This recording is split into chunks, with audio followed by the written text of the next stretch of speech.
All right, hello YouTube channelers. I missed Saturday to post a video, but I mean, get busy, you know, work, everything. But as I was sitting here driving home, I was like, man, this would be a perfect time for me to post a YouTube thing, because I've been going through some stuff. So I got married pretty quick, so it's been a week since the last YouTube channel. You guys seen it, and y'all were like, y'all kind of knew the struggle that I was going through, you know, to honor God, not have sex before marriage.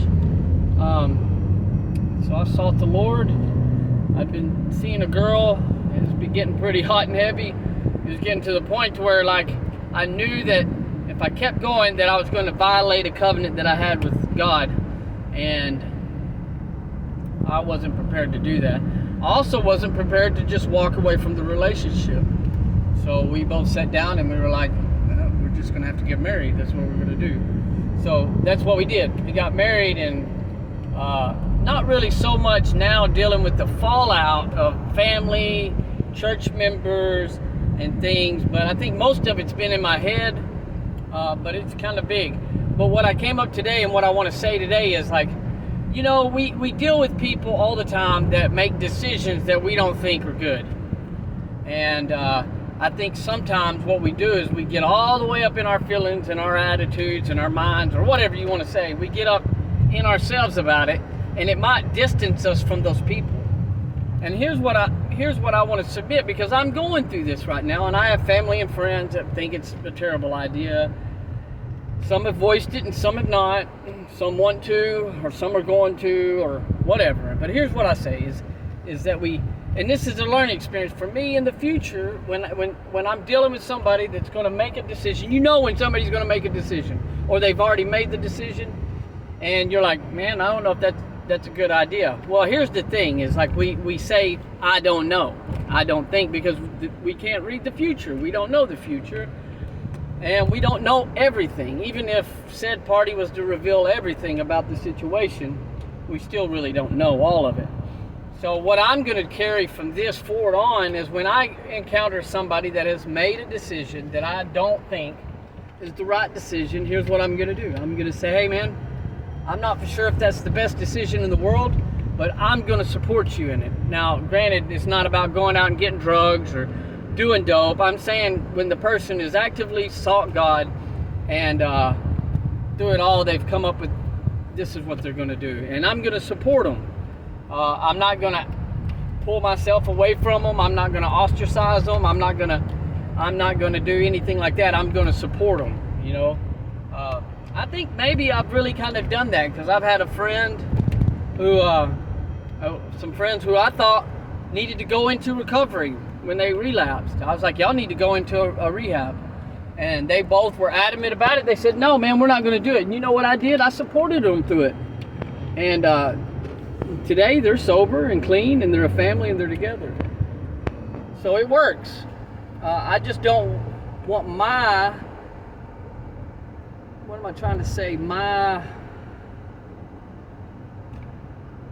pride? Oh, is that what I'm trying to say? My pride to get in the way of being there for a friend. I think one of the Pharisees, when they were talking about Jesus, even said, hey, look, if it's of God, do you want to fight against it? You know, and if it's not of God, then it'll pass by. So for you guys watching, congratulations to me. I'm a married man. I honored my covenant with God, and even though to the outside world, they don't think it was the best decision, I should have waited, but there's a lot that goes into it. Like, I'll tell you guys. So I knew that I wasn't going to be able to abstain from having a sexual relationship with this girl. And I knew that if I had sexual relations with her outside of marriage, that even if whatever happened, it would pull me away from God, because there would be so much shame and so much remorse that it would cause a rift between me and God. Now, granted, most of that would be me, because if I fornicated once, I'm going to fornicate again. If I'm telling you that I'm not going to be able to not fornicate, that tells you that I'm going to continually be adding to that gap, or that rift that separates me and God. And it wasn't too hard for me to play out the tape and go, well, if I separate myself from God, then I'm not going to be comfortable where I'm at in life, and I'm going to go back to those high places as 2 Chronicles chapter 15 talks about. And that wouldn't be good for her, that wouldn't be good for me, that wouldn't be good for anybody around me. So I think one of my YouTube subscribers, since I got that out of the way, that's just kind of, hey, look, this channel is about real Christians, real struggles, real life, and walking through it. I don't know if any of you guys have ever been through something like this. Or I'm assuming that a lot of people just fornicate. Well, with me, it was not an option. It was not an option. I was just going to have to get married. And I got married, and she's a wonderful woman, and she supports me in honoring God, and that's first and foremost. She supports me in that. And I honestly believe that it was of God. Sometimes when we go through life and people will ask you, well, did you seek God? Yeah, I sought God. Well, what did he say? I'm sorry, but I don't get any audible stuff from God. You know, he doesn't say, Jason, yes, you should do that. No, you shouldn't do it. I have to get into the Word, and I look, and I did that, and still the answer is kind of ambiguous. It often reminds me of kind of like when Abraham, it brings me home to the Lord. I mean, it's crazy to think that Abraham was going through the same stuff. I mean, really. And did the Lord approve of it? No, but did he work all things out to the good? Yeah, I think he did. I mean, that's my personal opinion on it. And Abraham still was, righteous in the sight of the Lord. So, I think somebody had asked, one of my many 5 subscribers asked to tell a little bit about me, how I got to where I'm at today. Look, I was a junkie for 25 plus years. At 18 years old, I started using methamphetamines. When I was younger, at 18, I remember seeing my grandfather praying, and from that day forward, I was about 7, 8 years old.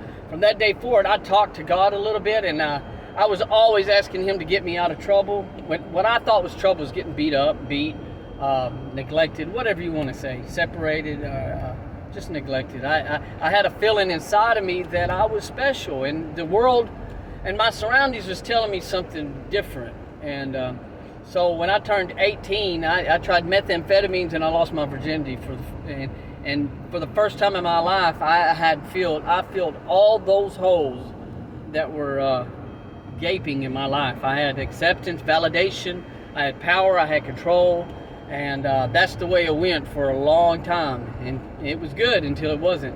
And eventually it got to a point in my life to where I would do anything to get those two things, anything. And 2020, the end of 2020, I was homeless and pretty sick, and I'd been messing with fentanyl and heroin, and just I was wanting to die, but I was wanting it to happen like I didn't want to put a gun in my mouth. I remember at 10 years old, I came close to having a shotgun. I had a shotgun in my mouth, and I was so small that I had to reach out with my toe to be able to put it on the finger or on the trigger, and I didn't do it then. Praise God, he was with me. And so when I was thinking about suicide, it's kind of weird. It's like I wanted to die, but I didn't want to do it myself. Does that make any sense? But I got real bad sick and went into the hospital, and had pneumococcal pneumonia, and was almost dead, and was in ICU. Came out of ICU, was kind of alone, and I just cried out to God and told him, hey, look, I don't know if I can believe in you. I don't even know how to believe in you. And I tell you what, guys, still to this day, I have that question. So, color me wrong or whatever you want to, but it's just me. I think a lot of people have that question. And so God started doing things. I told him, you're going to have to do for me what I can't do for myself. And he began to do things for me, what I couldn't do for myself. And today I preach every Thursday. Every other Monday I preach. I'm affiliated with the recovery ministry. I go to churches sometimes when they call. I get to go the 10th of September and preach at a revival at the Christian Lighthouse Church in Drasco, Arkansas. And I just talk about things that the Lord's worked on me about. Another thing about my past, I was in prison 6 times. I've been to prison, so I've got that cloud over me where a lot of people just think, man, it's a game he's running. They don't have any confidence in me, any faith in me, which is fine with me. My go-to saying is the pudding. You don't know the pudding's good until you try some of it. So I can tell you all day long, I'm changed, I'm good, and until you watch and see those things happen in my life, you won't believe it. And I don't have any concept of it being something fast. Does that make sense? I understand that it's going to take a long time, and I'm okay with it if you don't like me. I don't care. I'm okay if you don't like my choices or things. I seek the Lord. I'm doing good. I've got 2.5 years clean. I abstained from sex and until I got married, which is big for 2.5 years. And today I just seek the Lord in everything. I ask Him, and it's not always cut and dry. It's not always the easiest thing to understand. But one thing I know is I know me. So saying that is, I think if I was to give any advice to anybody, I think you got to know yourself, okay? And you got to know what you're going to be able to do, and you got to know what you're not going to be able to do. And go into honoring God with that in mind. And a lot of people might push back on that, but look, if you want to, the first person we have to deceive is ourselves. So if I was to tell myself, all right, man, I'm not going to fornicate, but I'm still going to be around this girl, or I'm still going to date, or I just wasn't able to. I mean, some people might be better at it than me. I just was not going to be able to do it. So this is going to be my 3rd YouTube. I'm driving around in circles. YouTube post. I don't know what else I could say. The struggle is real out there in the world, but God is realer. Does that make sense? Even though we don't visually see Him, I've never visually seen Him, or audibly hear Him, He's still there and He's still talking to us. It's just up to us to really get into His Word, what we have of His Word, and there's a lot smarter people out there than I am, and but I just feel like there's people out there that are struggling just like me, trying to honor God as a fallen, corruptible, sinful man. And I just, my hope is that we all seek the Lord. 2 Chronicles chapter 15, that's when I was going through this with this girl and figuring it all out and going to go preach. I knew another thing was I wasn't going to be able to preach and be up there and portraying a falsehood. Or it's like if I fornicated, there's no way I was going to be able to preach. So I'm telling you what, I was going to step down from preaching and just go about my life as a fornicator separated from God. That's crazy. No, I got married. I honored my covenant with God so I can actually get up there and continue preaching about real things. You know, we need to talk about real things at the pulpit. We need to talk about sex. We need to talk about marriage. But not all of this pretty, glamored up stuff that gets so much popularity. It just tickles the ear and it sounds so good. I'm talking about practical stuff. I'm talking about hows and whens and whys. You know what I'm saying? How are you going to do it? When it says pray without ceasing, how do you pray without ceasing? Well, one of my ideas is that when you're sitting there talking to yourself, or when Jason's sitting there talking to himself on about how I'm going to go about this with this girl, instead of just saying Jason or talking to myself, I say, hey, Father, hey, God, hey, Yeshua, hey, Yahweh, or however it is in my brain. I take my mental picture away from talking to myself and I talk to the Father. I'm always talking to myself, and a lot of you guys are out there doing the same thing. A lot of you guys out there are talking about bills, are talking about relationships, are talking about kids, and you're planning stuff in your head, and all you have to do is stop one time and say, Father, how about this? And you just go on a rant. You understand He knows. He knows that you're talking, but He wants you to make a practice in turning your face to Him. And in Deuteronomy, it talks about if they turn towards, and maybe Chronicles, but Deuteronomy, it talks about even the Gentile or the stranger, if they turn towards the temple and they pray, He will hear you. So in a way, that's just the way I work it in my brain. Is like I'm turning towards Him, and He hears me. And you know how I know that I'm walking in the will of the Lord? Because I got peace. And I mean, I say that 100%. Now, granted, this last week I haven't been very confident because you get all this outside talk, and you know what you're supposed to do, and I just haven't been that confident, and which is good. It kept me humble. You know who it kept me looking to? God. And so here I am. I don't know if that kind of meets the requirements of telling how I got to where I was at. I just rambling and ranting a little bit today, so I'm sorry guys if it's not the greatest YouTube channel or whatever, but it works. It works for me. I went through a program, in March of February 2021 is when I cried out to the Lord. Some things began to happen. I got arrested. I went right back into my addiction, really bad sick. I was going to die again. And because they told me when I left homeless, and they were like, dude, you're going to have to fix stuff. You're going to die. And lo and behold, like I said, the Lord had to do things for me that I couldn't do for myself. And some angels were encamped around me. And these angels, I thank them to this day. And they had badges, and they had vests, and they had guns, and they took me into their care, and they put me behind bars, and I began to get healed physically and emotionally and spiritually. I went from there and went to an SSP program, and while I was in there, I asked the Lord. The King James Version was just kicking my butt, and I asked the Lord, I said, hey, I need something to focus me. So He gave me Psalms 51, 12, and 13. And it's 12. He gave me 12. It says, restore me to the joy of thy salvation and uphold me with thy free spirit. And I was like, that is what I want. That is what I need. That's where I'm at. That's where I'm focusing on, and I focused on that thing forever. So 90 days in SSP, got out of there, still had some pending charges because I was a criminal, guys. I would steal everything. You couldn't let me in your house because I was going to steal everything from you, and I was going to try to hook up with your old lady.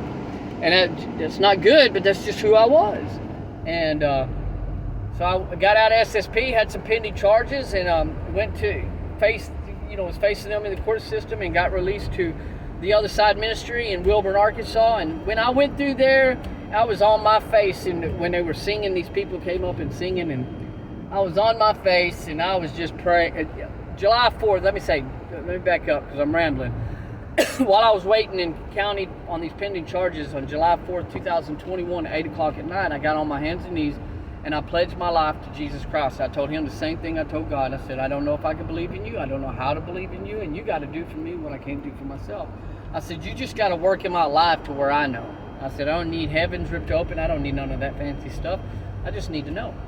And it's been that way ever since. So I got out of there, went to the Other Side, and they were preaching one night, and they do a lot of chapel service there. There's a lot of Bible study there. And I got on my face. It was down where I didn't want nobody to see me. You know how you get down and you cry? And I just was telling Jesus, I was like, man, I do not want you to leave me. I am so very sorry for all the stuff that I've done, all the things that I've said. I can't believe that you're here. Just don't take this away from me. This feeling, this peace, this spirit that I have, please don't take it from me. And the people got up and sang a solo, or I don't know, it was him and his wife. And it was, did I not walk on water? Did I not walk on water? Did I not come when you called? Did I not walk right beside you just so that you wouldn't fall? And it was at the moment I was saying those things to Him, He answered me through a song. Nobody else knew it, but you guess who knew it? I knew it. And I completely lost it. And from then on, I've been on fire for the Lord. Not saying that I do everything that man thinks that I should or what, but I've been on fire for Him, and I've had peace. And it's a good feeling to know that your feet are directed and guided by the Lord. And I completed that program the whole time knowing that I was still going to have to go to prison because of old charges and old things. So I went to prison, got out. They have a phase 2 program. I knew I was called to finish it. So I came back out and finished it. And then the people that was saying that night, that was preaching that night, was Steve Dawkins and he's a pastor at the Cornerstone Full Gospel Church.